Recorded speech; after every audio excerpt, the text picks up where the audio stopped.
Qué honor, o sea, vamos a hacer el último panel de cierre de este foro. Estamos muy bien en tiempo para la gente que nos está siguiendo por la plataforma de streaming. Vamos a tener como unas conclusiones y unas perspectivas regionales en materia de seguridad. Ayer tuvimos algo similar. Hoy queríamos invitar también a tres personas diferentes desde lo que ellos hacen. Una de ellas es el señor Michael Chen, vicepresidente de la Cámara de Colón. Adelante, Michael.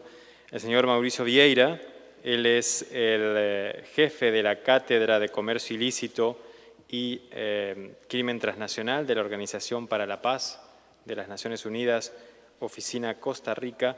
Y nos acompaña el honorable Elías Castillo, que es el secretario general del Parlatino. Por favor, adelante. Como si estuviera en su casa, don Elías.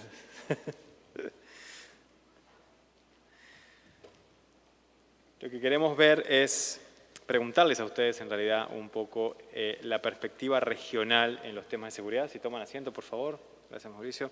La perspectiva regional en materia de seguridad desde Colón, un lugar que está siendo hoy en día, siempre está en la plana de los periódicos en Panamá y en la región, desde el Parlatino, desde la Secretaría Ejecutiva, desde donde acá se concentra mucha información a nivel legislativo y político de lo que sucede en los países de Latinoamérica y del Caribe, y una mirada también académica desde la Universidad para la Paz de Naciones Unidas.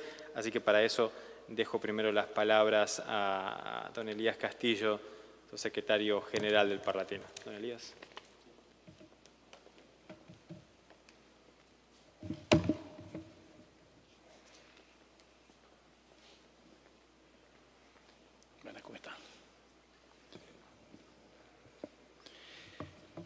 Escoltado por los pabellones de los países de América Latina y el Caribe e iluminado por las 23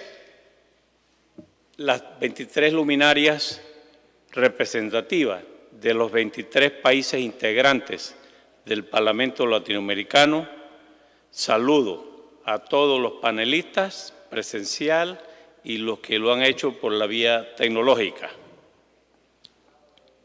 Saludo a Robert Pittenger, presidente del Foro Parlamentario de Seguridad e Inteligencia. Igualmente a Alejo Campos, director regional de Crime Stopper. Me han antecedido con participación en este foro como expositores dentro de los muchos, el senador Jorge Pizarro Soto, aquí presente, la senadora Silvia Giacomo, que desde Argentina hizo su participación, y nos acompaña también la diputada Karine Niño, todos miembros de la mesa directiva del Parlamento Latinoamericano. De manera que nos complace haber compartido estos 2 días de este magnífico foro, donde ha habido extraordinarios expositores, han desarrollado extraordinarios temas, y la verdad es que vale concentrar todas esas exposiciones, aun cuando considero que ahí está el diagnóstico.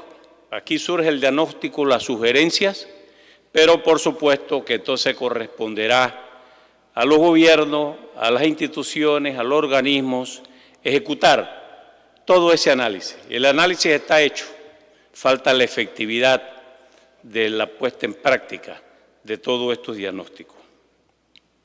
En una mesa del día de ayer, el senador Jorge Pizarro, presidente del Parlatino, se refirió al tema de las perspectivas regionales de seguridad, que es prácticamente igual o un tanto al tema de esta mesa, perspectivas de seguridad regional.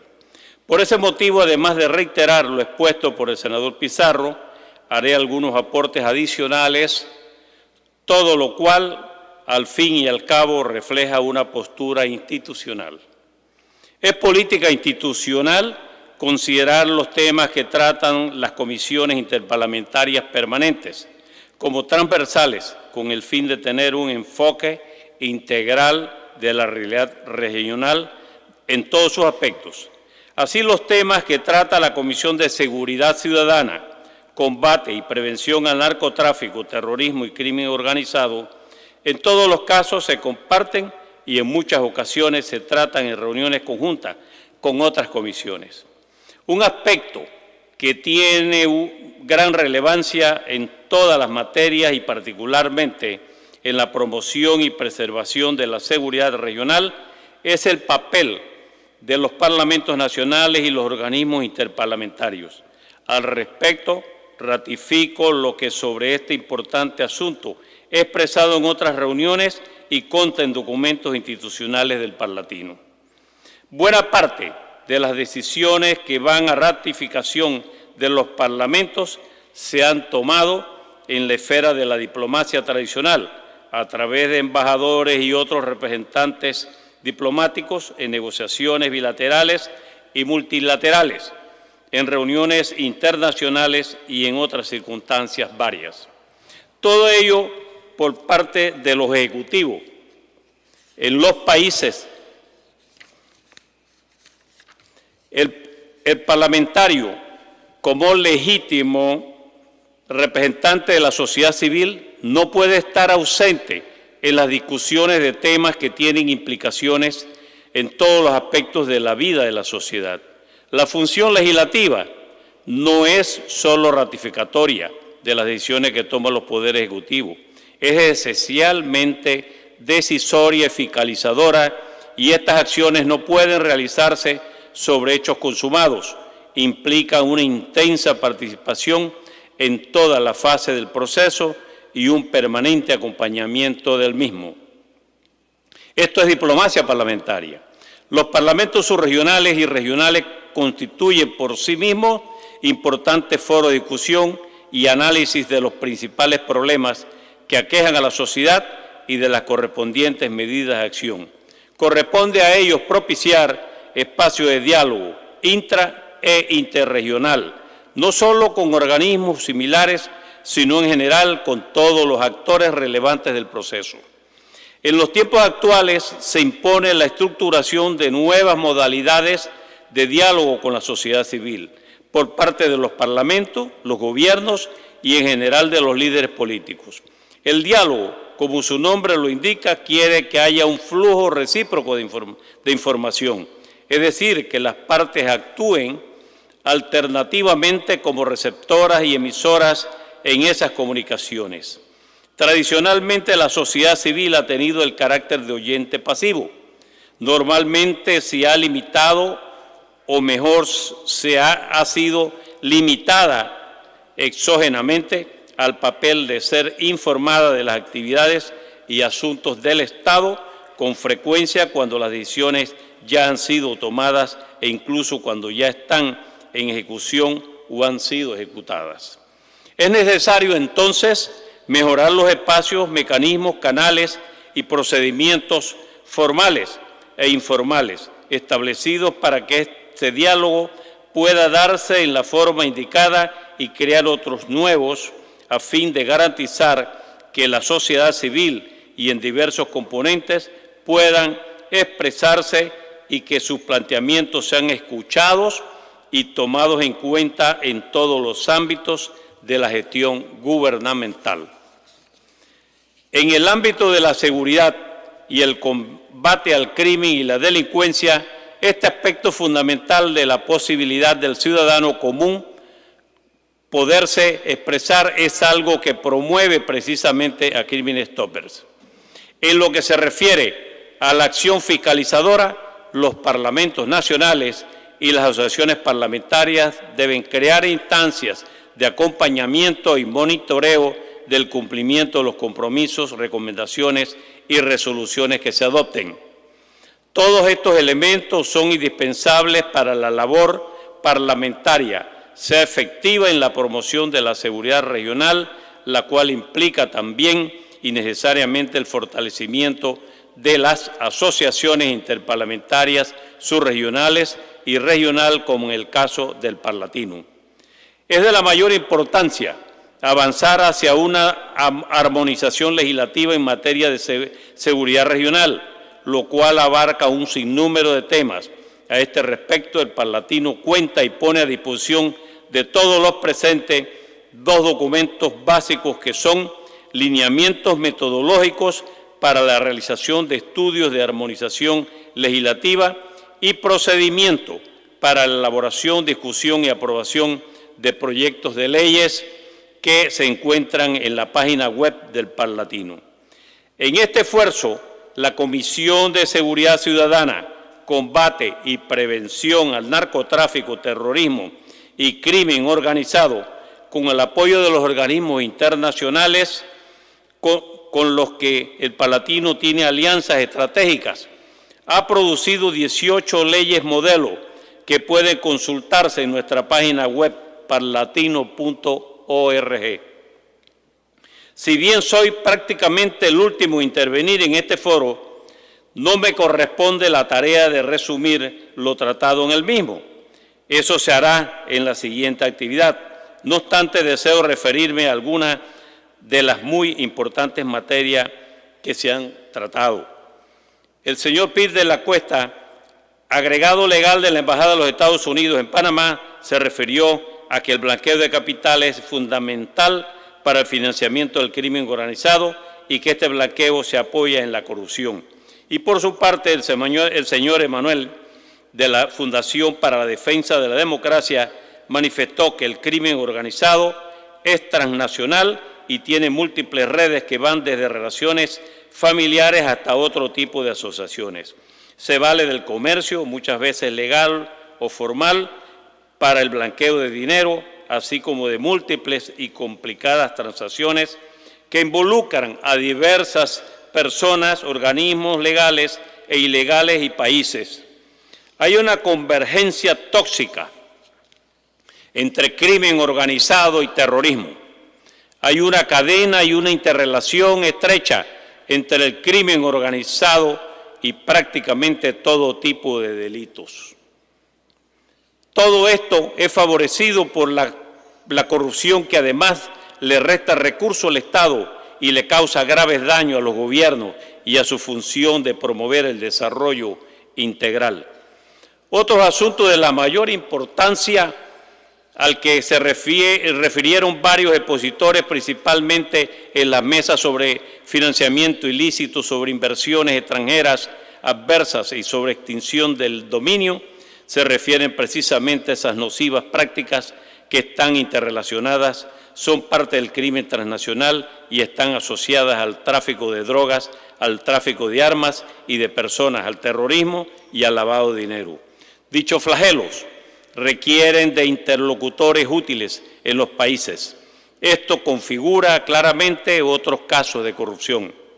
Es evidente entonces que combatir la corrupción evitando la impunidad y sancionando a los culpables, así como estableciendo de forma estricta la transparencia de todos los organismos y todas las acciones del Estado, es una forma, no la única, pero altamente efectiva de combatir el crimen organizado y, consecuentemente, de precautelar los recursos que se deben estar orientados al desarrollo de la sociedad, a la superación de las inequidades, al combate de la pobreza y del hambre, la defensa del medio ambiente y el fortalecimiento de la democracia, todo lo cual es perjudicado por la acción y efectos del crimen y la delincuencia.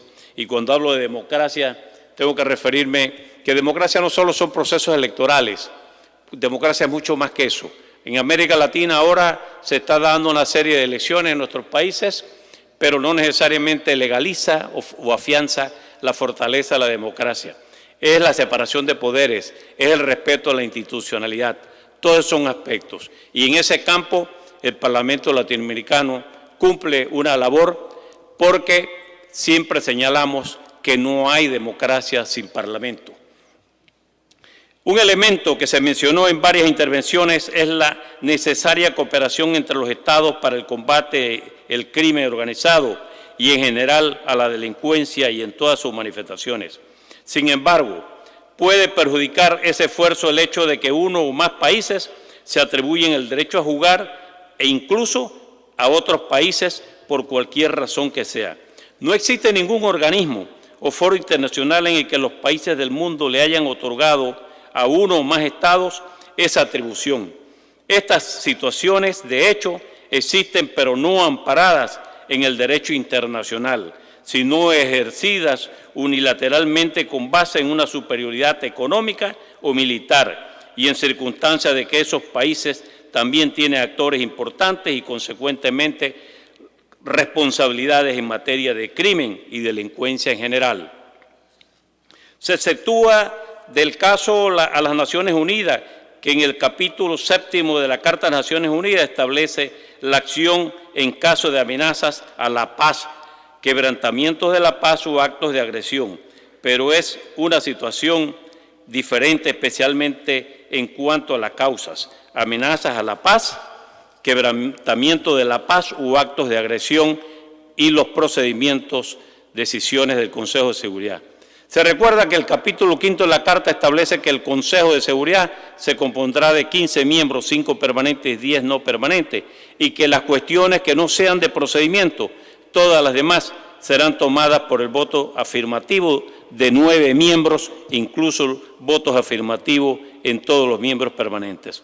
Se impone entonces que en el ámbito de las relaciones internacionales indispensables no hay, como nunca antes, en todos los asuntos que afectan a nuestras sociedades, se aplique lo que establecieron por unanimidad los países firmantes de la Carta de las Naciones Unidas en su declaración inicial, cuando afirma que nosotros, los pueblos de las Naciones Unidas, resueltos a preservar a las generaciones venideras del flagelo de la guerra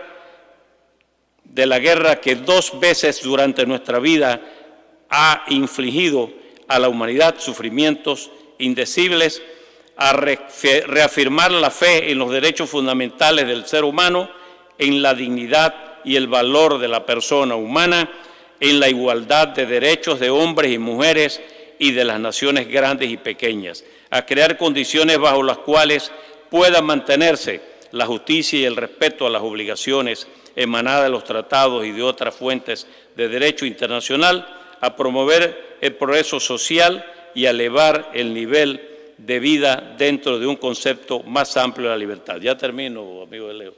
En la mesa sobre ciberseguridad, los panelistas, señores Marco Sani y otros, así como expositores en otras mesas, fueron enfáticos al sostener que la ciberseguridad es un aspecto muy sensible, tanto en el combate al crimen y a la delincuencia como para el bienestar general de la población.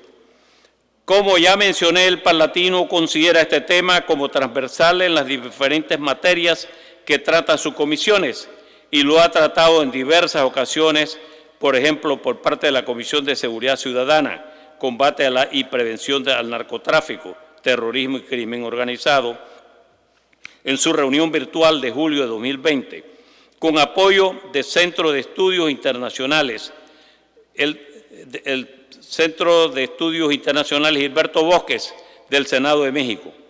Con base en estas preocupaciones se formuló una ley modelo sobre delitos informáticos y está trabajando en el tema de ciberseguridad, siempre con el apoyo de los organismos de cooperación que constituyen nuestras alianzas estratégicas.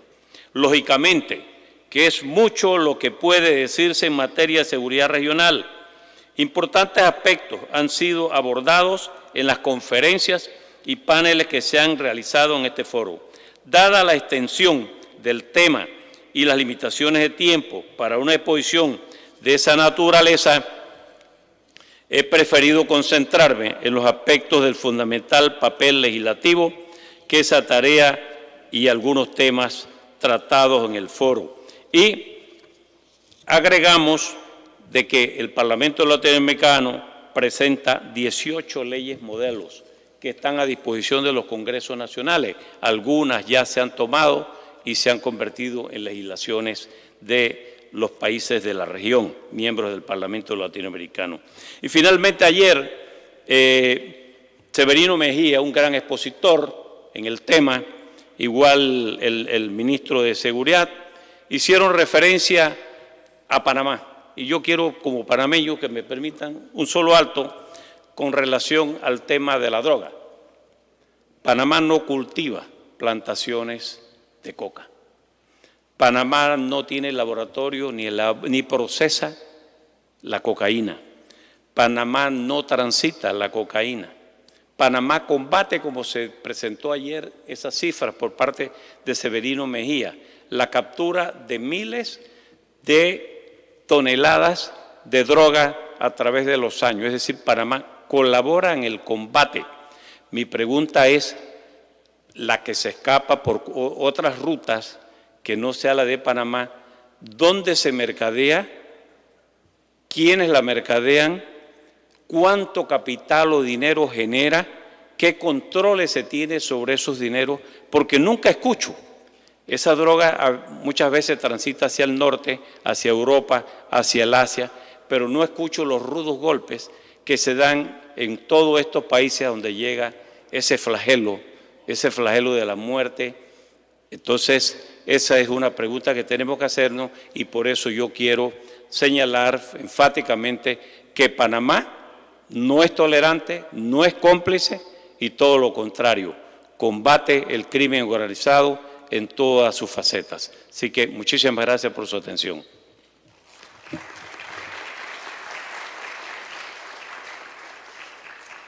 Muchas gracias a usted, Elías Castillo, no solo por estas palabras, sino también por todo el trabajo en equipo que hemos hecho durante como 2 meses previos o 3 meses previos para la realización de este foro. Así que a usted y a su equipo, muchas gracias.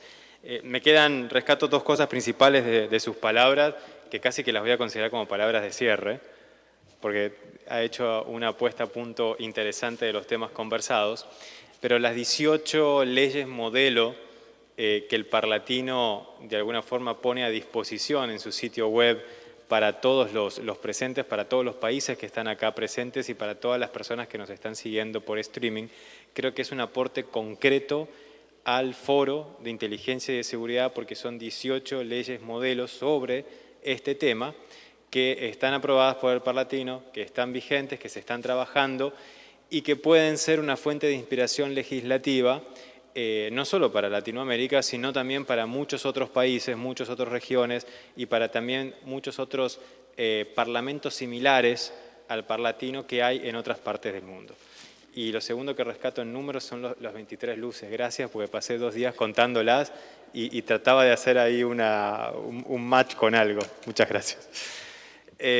Para seguir con las palabras de hoy, quiero invitar a Mauricio Vieira. Mauricio Vieira es el director, como les comentaba, de la Cátedra de Comercio Ilícito y Crimen Transnacional de la Universidad de La Paz, Naciones Unidas.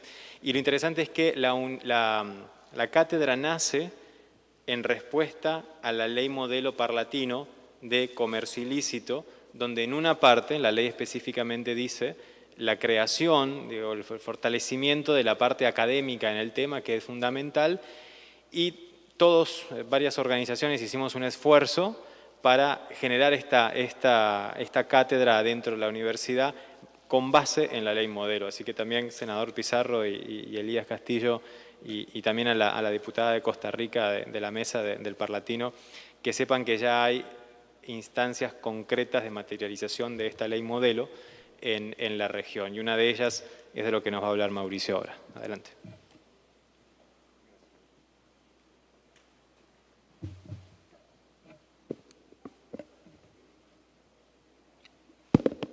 Buenas tardes a todos y a todas.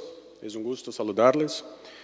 Antes de empezar mis consideraciones sobre este panel, me gustaría agradecer a Robert Pittenger, presidente del Foro Parlamentario, y a todas las instituciones que me invitaron para participar de este evento, la Asamblea Nacional de Panamá, el Parlamento Latinoamericano y Caribeño, el nombre del presidente Jorge Pizarro, y Crime Stoppers para Caribe, Bermuda y América Latina, la cual la Universidad para la Paz tiene el honor de trabajar en conjunto en el apoyo y desarrollo de iniciativas contra la criminalidad organizada transnacional. A usted, Alejo Campos, muchas gracias. Y también saludo especial a la senadora Silvia Jacopo, que nos acompaña desde Argentina y resaltó el rol de la academia en este tema. Para este panel, yo pienso que podemos considerar 2 aspectos importantes. El primer, pensar la perspectiva de seguridad regional a partir de los problemas que identificamos. Y segundo, pensar cuáles serían las soluciones para estos problemas. Sobre el primer aspecto, identificar los problemas, mi punto de partida es el rol que los estados tienen y ejercen en el combate a las amenazas externas e internas. Si consideramos que la criminalidad organizada transnacional mejora sus prácticas y encuentra siempre una nueva ruta, es porque los estados están delante de su propia fragilidad. Y esta fragilidad está visiblemente en las fronteras, sean estas terrestres o marítimas. Y por fragilidad me refiero al nivel de debilidad de las instituciones estatales que no tienen capacidad de detener el control de las relaciones sociales y económicas en las fronteras. Por lo tanto, los retos que nos presentan las fronteras son un reflejo de que los grupos criminales organizados detienen parte del uso de la fuerza y compiten contra el Estado en este ámbito. Cuestionar el monopolio sobre el uso de la fuerza es traer la perspectiva de que seguridad regional es también una perspectiva de seguridad nacional. Y los estados no presentan su fragilidad en las fronteras aisladamente, sino también en otras áreas de su territorio. Cuando hago esta distinción entre las fronteras y otras áreas, es porque los grupos criminales organizados actúan bajo la lógica de que no solo el Estado es el enemigo, sino también hay disputas territoriales entre los grupos criminales rivales. Y eso representa otro reto para una perspectiva de seguridad regional. Por lo tanto, en el contexto de la criminalidad organizada transnacional, fronteras y disputas territoriales internas reflejan una dinámica de mantenimiento de un ciclo permanente de violencia. Sobre el segundo aspecto, las soluciones para estos problemas, yo pienso que es obvio tener en cuenta el fortalecimiento del Estado por intermedio de sus acciones para detener el monopolio de la violencia y lograr éxito con relación a las estrategias de defensa en estos dos ámbitos, control de las fronteras y control territorial interno. Ya sabemos que es necesario desarrollar cooperación, intercambio de información. Sin embargo, esta perspectiva de seguridad regional depende directamente de una política de entrenamiento, capacity building, de aquellos profesionales que trabajan para mantener la seguridad del Estado y así lograr éxito en lo que puede ser la eficacia de estas acciones. Desde la creación de la cátedra sobre el combate al comercio ilícito y la prevención al crimen organizado transnacional en la Universidad para la Paz, hemos contribuido en diversas capacitaciones. El curso, por ejemplo, el curso Seguridad Multidimensional en las Fronteras que organizó la Universidad de São Paulo, lo cual capacitó más de 200 policías de Brasil, Paraguay y Argentina, o sea, que trabajan directamente en la triple frontera, y el diploma en asuntos marítimos que organizó CEPAL para 40 mujeres que trabajan en la logística portuaria en toda América Latina. Acredito que pensar la seguridad regional a partir de la capacitación de estos profesionales es punto clave. Primero, porque tenemos la oportunidad de escuchar sus experiencias, sus desafíos cotidianos y identificar qué piensan ellos y ellas sobre las soluciones para la seguridad regional. Y segundo, aprovechar las capacitaciones para generar conocimiento y banco de datos sobre estas experiencias. Creo que estamos delante de una oportunidad de innovación, creación de un modelo de seguridad regional que sea diseñado de abajo para arriba con la participación de estos profesionales. Más allá de estas capacitaciones específicas, en mi punto de vista, la seguridad regional depende también de una conciencia colectiva sobre esta problemática. Y aquí incluyo el rol de los periodistas como punto clave para un mejor y amplio aporte sobre este tema. En tiempos de manipulación de la información, de fake news, la Universidad para la Paz desarrolla constantemente programas de capacitación a periodistas de la región centroamericana. Si periodistas son amenazados porque cubren temas que involucran el crimen organizado transnacional, ¿cuál es el riesgo de no cubrir estos temas? ¿Cómo crear una responsabilidad colectiva de que es importante combatir este tipo de crimen? Muchas gracias. Thank you very much. Muito obrigado.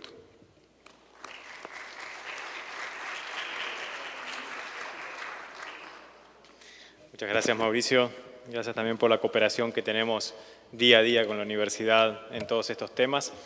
Para cerrar el panel de hoy, creo que era importante cerrarlo con una visión de Panamá, cerrarlo con una visión de Colón. Se habla mucho de Colón y queríamos llamar a alguien de Colón, pero que además es el vicepresidente de la Cámara de Comercio de Colón, Michael Chen. Adelante, por favor.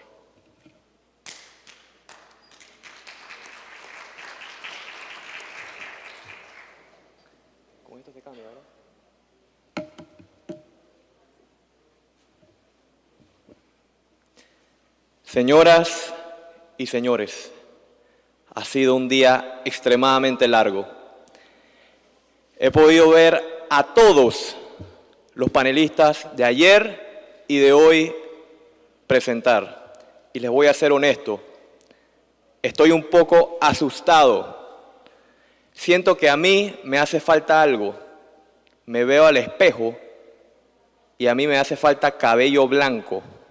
No tengo para nada. El 70% de los que presentan tienen cabello blanco y a mí me falta.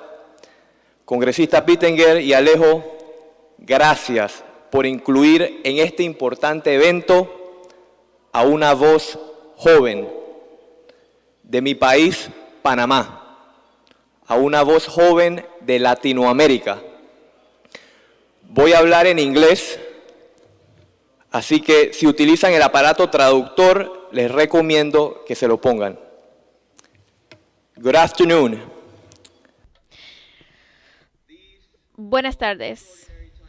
Son momentos extraordinarios para todos nuestros países. Tal vez usted no lo ha escuchado, pero todos estamos en guerra. Algunos estamos en guerra contra la pandemia, otros estamos en guerra contra todo lo que sabemos que es incorrecto. Estamos enfrentando muchos retos que definen la manera que viviremos de aquí en adelante. Desafortunadamente, tengo que informarlos que todos estamos perdiendo la guerra. Cuando yo termino con mi discurso de 10 minutos, 54 contenedores habrán salido de mi ciudad, en Colón, para llegar a varios países de ustedes. 1 o 2 contendrá drogas ilícitas. Algunas contendrán mercancías falsificadas y otras estarán utilizadas para lavado de dinero para apoyar organizaciones criminales o terroristas. Pero ustedes ya lo saben, ¿verdad?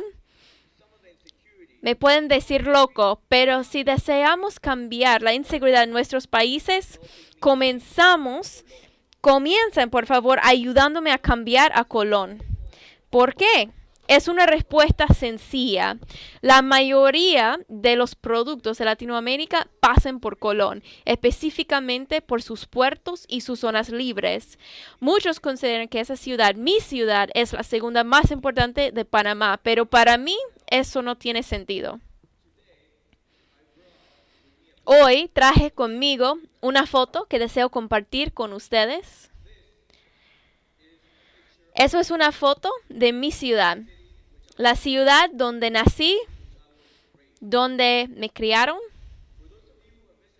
Para ustedes que han visitado a mi ciudad, parece que está atascado en el tiempo, sumergido en problemas, falta de educación, infraestructura, desempleo, falta de un plan correcto de desarrollo.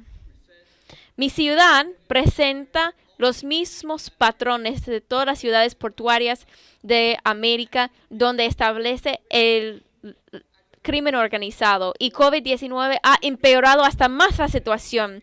Ya no hablamos de una reactivación económica. La situación es tan crítica que ahora tenemos que hablar de una reconstrucción económica. Basado en una encuesta que hacemos hace un par de meses, encontramos que 32% de la población no recibió ningún apoyo durante el cierre total de COVID. Las personas están muriendo por la falta de acción de nosotros. 75% de los negocios suspendieron los contratos de sus empleados. Y lo que me duele más es que 38% de los negocios pequeños en mi ciudad no van a volver a abrir. Ya se fueron para siempre.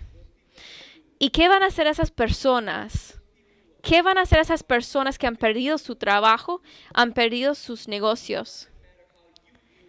No importa la perspectiva que usted tenga de nuestra situación. Para ellos, ser parte de la estructura criminal es interesante. Cada día la situación empeora y las pandillas y el crimen organizado busca involucrarse más en mi ciudad. Esa situación ha pasado de las fronteras, se ha superado nuestra manera de controlarlo desde hace mucho tiempo y se ha infiltrado en todas las ciudades del mundo.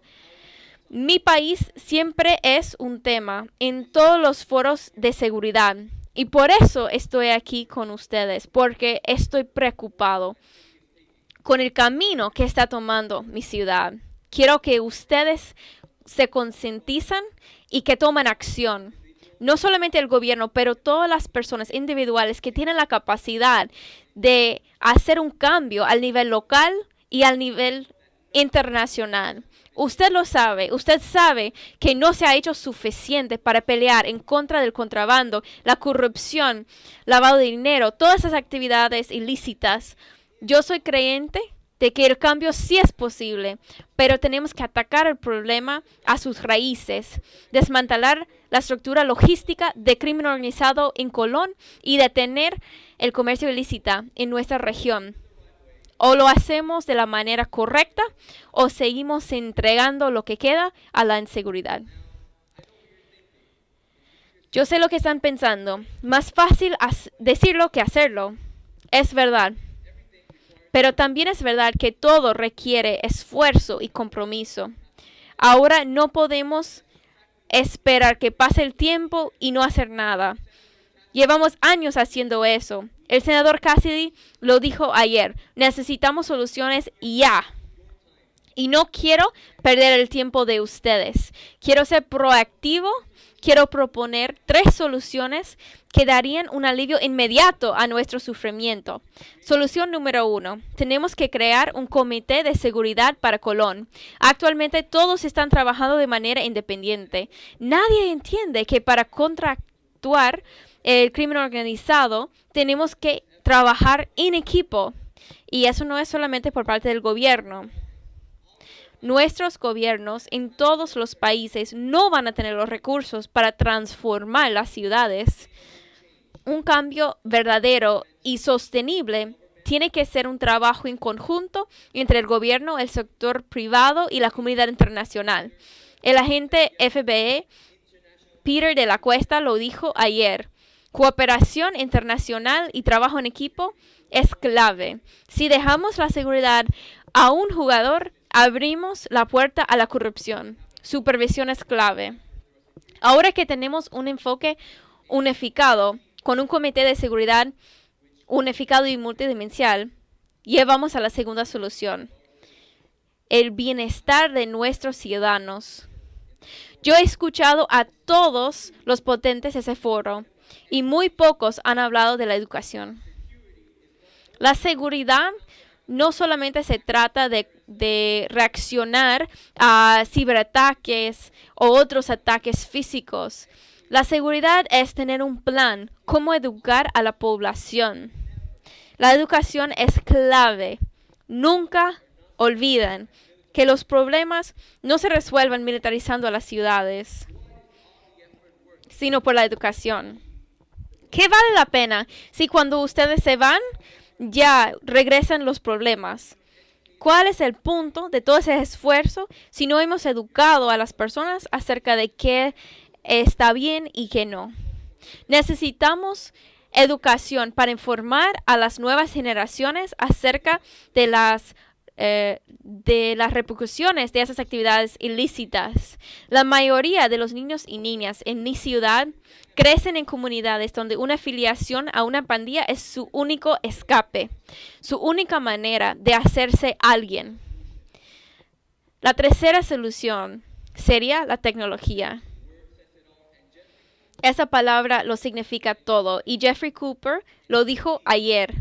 ¿Pueden creer que en 2020, el año de la pandemia, el movimiento comercial de la zona libre de Colón fue alrededor de $400 mil millones. 6% de carga global pasa por nuestro país y faltan el equipo tecnológico necesario para rápidamente detectar los productos ilícitos. Y yo me pregunto, ¿será a propósito? Lo que sea la respuesta, la necesidad para la tecnología es obvio. Imagínense las posibilidades. Instalar escaneadores y capacitar a los trabajadores acerca de las medidas para supervisar y asegurar que el sistema funcione. Podemos detectar a la situación antes de que llegue a su país, pero hay voluntad política y las presiones económicas. Lo que yo recomiendo, no puedo decir que va a resolver todos los problemas de la región, pero tenemos que comenzar en algún lado. Invitados honorables y todos los que están aquí a través del internet, no estoy aquí para hablar como experto de seguridad porque no soy, pero soy alguien que entiende las idiosincrasias y la experiencia de las personas en Colón y otras ciudades de Latinoamérica, lo que están pasando, las dificultades que están enfrentando, y quiero llamar su atención a los hechos. 91% de los negocios en Colón dicen que estamos entrando en un caos social, un escenario apocalíptico. Colón es una decepción tras otra. Muchos han sido dicho, muchos lo están diciendo y pocos lo están haciendo. No quiero ser negativo, no quiero ser pesimista. Nosotros, las personas de Colón, no perdimos la fe. Y aunque el resto del mundo nos estigmatiza como una ciudad de lavado de capitales y tráfico de drogas, nosotros seguimos adelante. La pregunta es, ¿quién está avanzando más? ¿Lo bien o el mal? Quiero dejarlos con un mensaje. Hay muchas personas que tienen el valor de quedarse en Colón y hacer las cosas bien, porque amamos el lugar y estamos dispuestos a continuar con la batalla. Siguen existiendo empresas en Colón que siguen priorizando sus valores más allá del dinero. Ustedes que están escuchando, los jóvenes, las nuevas generaciones, tienen que saber que queda poco tiempo. No sé si lo han visto, pero mis problemas ya son los suyos. Es un problema de todos nuestros países.